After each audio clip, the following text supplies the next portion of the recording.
So my name is Dr. Jonathan Kenyon. I'm a Senior National Specialist Lead within the HMPPS Counter-Terrorism Assessment and Rehabilitation Centre.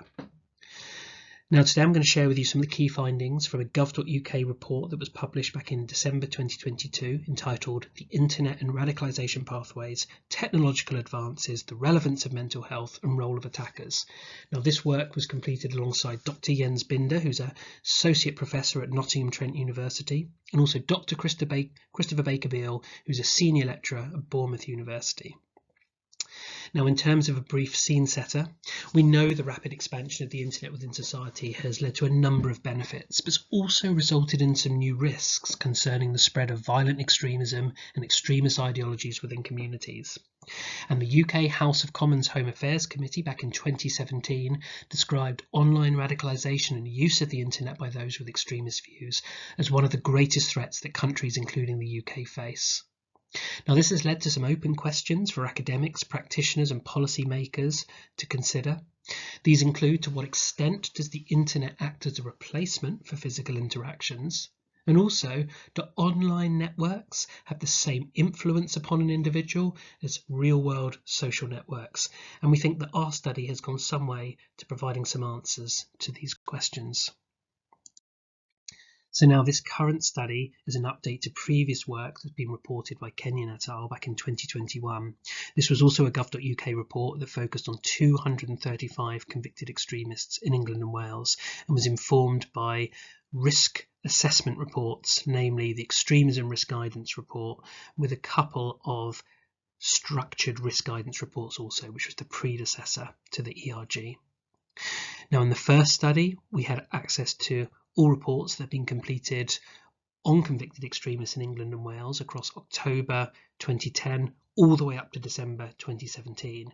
Now this updated study has extended that up to the end of December 2021. Now why are these ERG reports so important? Well, they're important for several reasons. Firstly, every individual who's convicted for an extremist offence is subject to an ERG assessment within the first 12 months of sentencing. These are known as initial ERG reports. The authors of these ERG reports are either registered psychologists or qualified probation officers who have access to a range of restricted material to inform the reports that they're completing. And in the vast majority of cases, this also includes direct interviews with the subjects of the reports to inform their assessment.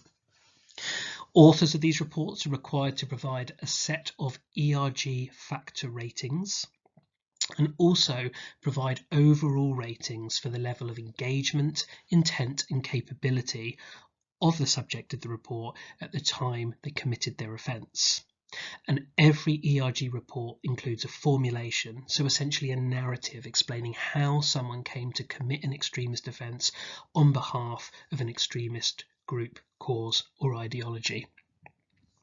In terms of this updated study, we were specifically focusing on technological advances and changes in online activities. We were also interested in the relevance of mental health within individuals' pathways and looking specifically at the types of difficulties and disorders that appeared to be most prominent. And we also did some additional analysis that focused on the subgroup of convicted extremists who'd been identified as assuming the role of an attacker within the context of their offending. So all in all, we had closed source data from 490 risk assessment reports for those who are convicted of either terrorist or terrorist-related offences in England and Wales, all the way through from October 2010 to December 2021. And of those 490 reports, we were particularly interested in 437 individuals. Now, these were individuals that have been coded as radicalised extremists. Now, radicalised extremists, this was using a definition from Silk in 2014. He defined these individuals as those that had entered prison already holding extremist views and who had engaged in extremist actions in the outside world. And we were particularly interested in this group given the study focused very much on radicalisation pathways. So of those 437 individuals, they were split into one of three radicalisation pathway groups based on their internet use. So we had one group that were those who were considered to be primarily radicalised online. They were known as the internet group, of which there were 108 cases. We had another group who primarily radicalised offline. They were known as the face-to-face group, of which there were 125 cases. And the third group were known as the hybrid group. Now, these were individuals who were radicalised through both online and offline influences. This was the largest group, of which there were 204 cases.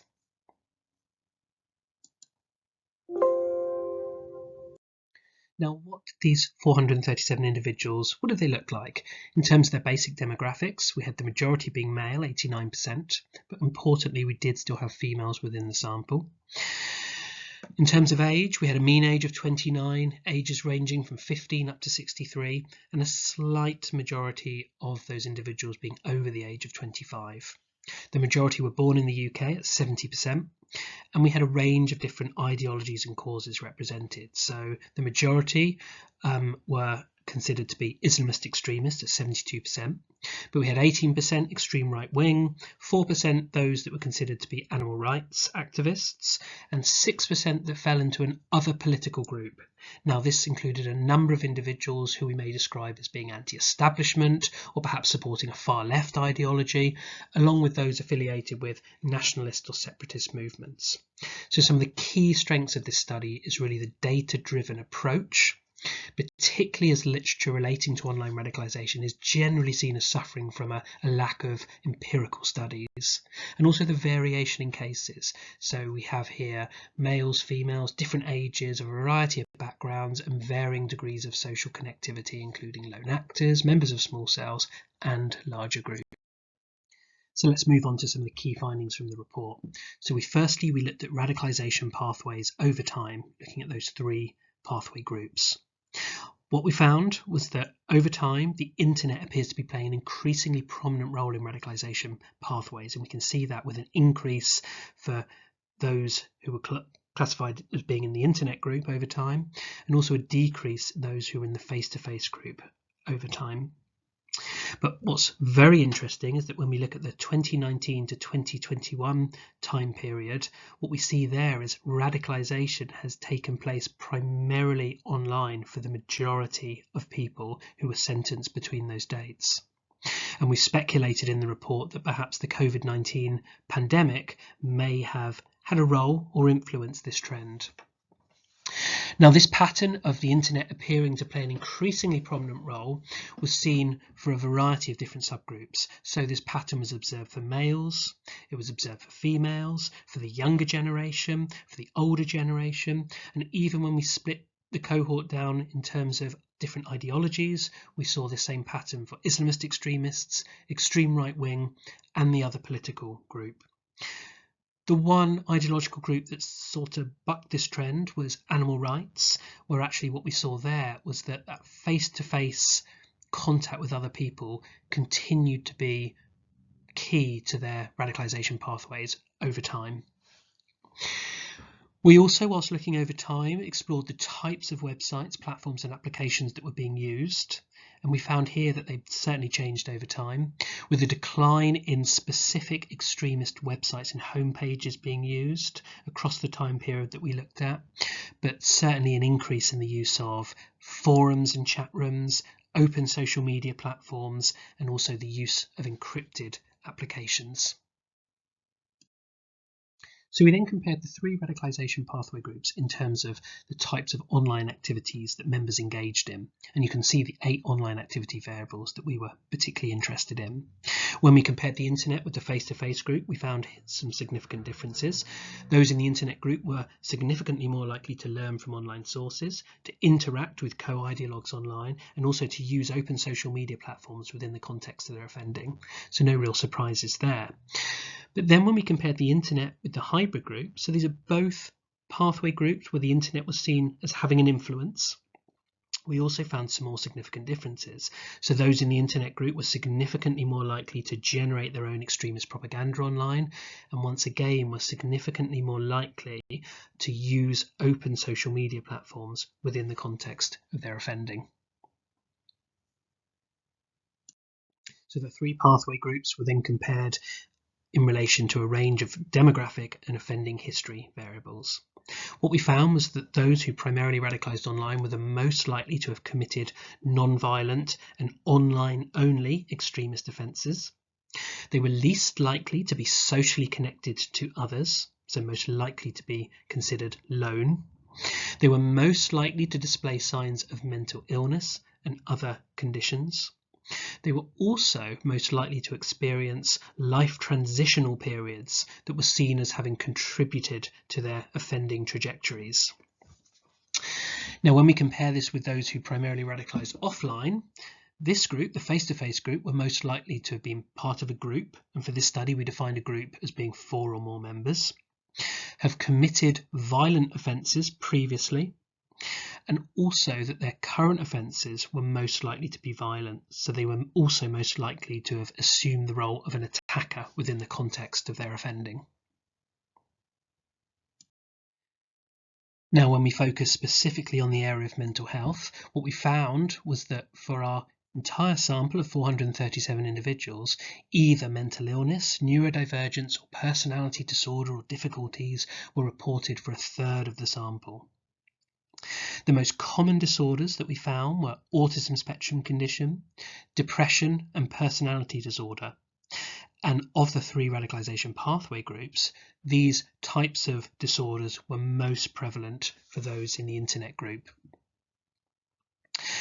Now, why is it that autism spectrum condition seems to be the most prevalent condition? We've speculated in the report that for individuals with autism spectrum condition, the online domain is considered particularly attractive for a number of reasons. Firstly, written communication is free from the social and sensory demands of the offline world. Online content is typically quite visual and quite spelt out, which often speaks to the strengths of those with autism spectrum condition. Individuals with autism spectrum condition are also provided with opportunities to potentially curate their extremist identity online, incorporating their specific interests, and as a consequence, they may find it easier to connect with others and establish a sense of kinship and community connection. And we've also suggested that those with autism spectrum condition may also be more able to assume leadership roles or influencer roles within extremist groups online, where perhaps such roles may be more difficult to hold in offline settings as the domains demand very different skills. So I mentioned at the start that those individuals who complete ERG assessments, one of their tasks is to provide overall ratings for an individual's level of engagement, intent and capability at the time that they were committing their offences, and this is used as a proxy for their level of risk. Now, when we talk about engagement, we're referring to factors that may account for an individual's involvement or growing identification with an extremist group, cause or ideology. What we found when we looked at overall levels of engagement was those in the hybrid group, so those subject to influences in both the online and offline domain, were typically considered the most engaged with an extremist group, cause or ideology, whilst it was those in the internet group, so those who were primarily radicalised online, that were seen as typically having the lowest levels of engagement. Moving over to intent, now this refers to factors evidencing an individual's readiness to support and or use illegal means or violence to further the goals of an extremist group, cause or ideology. Once again, we found that professionals would typically rate those in the hybrid group as having the highest levels of intent, and once again it was those in the internet group, so those primarily radicalised online, that were typically assessed as having the lowest levels of intent.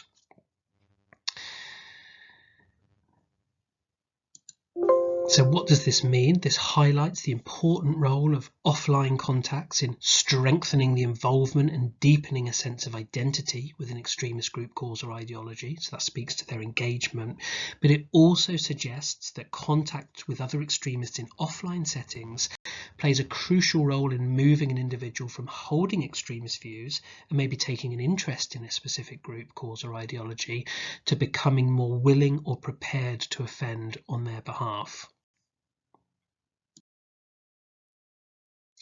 So this moves us on to the third dimension, which is capability. Now, when we talk about capability, this refers to factors that enable an individual to cause harm, offend or perpetrate violence on behalf of a group, cause or ideology. Well, what we found with capability is this time it was those in the face-to-face group that were typically assessed as having the highest level of capability, whilst once again it was those in the internet group, so those primarily radicalised online, that were typically found to have the lowest levels of capability. So this really highlights once again the important role that offline contacts are playing in terms of giving people the necessary knowledge, skills, expertise, funding to be able to commit extremist offences with the potential to cause serious and significant harm. So let's think what this means for the internet group, given that they are typically found to have the lowest levels of engagement, intent and capability. When you couple that with the findings that this group were most likely to have committed a non-violent index offence, were least likely to take on the role of an attacker, and most likely to have committed extremist offences solely online, perhaps it can be assumed that those who primarily radicalise online actually present a lower level of risk overall. And we look at this in the gov.uk report, but some additional indicative analysis that we provide within the study in respect to future offending outcomes provides support for the greater risk posed by those who radicalise by both online and offline influences, as this pathway group were found to be most likely to have subsequently been convicted for further offences under terrorism legislation post the ERG report being completed. So this suggests that members of the hybrid pathway group perhaps present additional challenges and also be more resistant to rehabilitation efforts. It may also be the case that risk management strategies that are utilised in the community are perhaps not as robust for managing individuals within the hybrid group, and perhaps this is due to their history of having engaged in extremist activities in both the online and offline domain. So when we focus specifically on attackers within our sample, significant differences were found in terms of online planned action behaviours between the pathway groups. So firstly, both the internet and the hybrid group were significantly more likely to engage in online planned action behaviours than compared to the face-to-face group. And specifically, the hybrid group were the most likely to have used the internet to identify targets online, whilst it was those in the internet group who were found to be the most likely to signal their attacking intent online, so something that's frequently referred to as leakage within the literature. We also looked at the nature and the success of attacker plots, and this was also found to differ between the three pathway groups, with success rates found to be lower for the internet group, so only 29% of plots moved from planning to execution stage, with only 18% of those plots being completed. If you compare that to the face-to-face group, here we see that 66% moved from planning to the execution stage, and 58% of the plots were completed overall. So what does this mean? So analysis of attackers in the data set suggests that those most likely to carry out a successful attack and are proving to be the hardest to detect are those that conduct the majority of their extremist activities in offline rather than online settings. So moving on to recommendations. So firstly, the online measures and responses should be front and centre of counter-terrorism efforts in England and Wales, given the increased prominence of use of the internet and role of the internet in radicalisation pathways. We know online counter-terrorism measures are applicable to males, females, younger and older individuals, and those expressing an interest in a range of ideologies and causes. So we recommend that new online counter-terrorism measures should be designed and developed with consideration given to the heterogeneity of the target audience. Second recommendation is in recognition of the rapidly changing online technological landscape, future research should aim to investigate emerging platforms and applications to better understand how these are being used, which should then inform the methods that companies employ to respond to extremist content on their platforms. We know that extremists use multiple platforms for their online activity in what's been described as an online ecosystem, so we recommend multi-platform and multi-stakeholder responses are likely one of the best ways forward. A good example of a multi-platform response is the Global Internet Forum to Counter Terrorism, founded by Microsoft, Facebook, Twitter and YouTube, but now has a number of further members and maintains a database of known extremist content that's been removed, preventing the same content being re-uploaded onto any participating platforms. A fourth recommendation, and this is based on insights in relation to mental illness and other conditions, are that those identified as vulnerable to online radicalisation may benefit from specialist input for autism spectrum condition, perhaps depression or personality disorder, along with support, particularly during life transitional periods.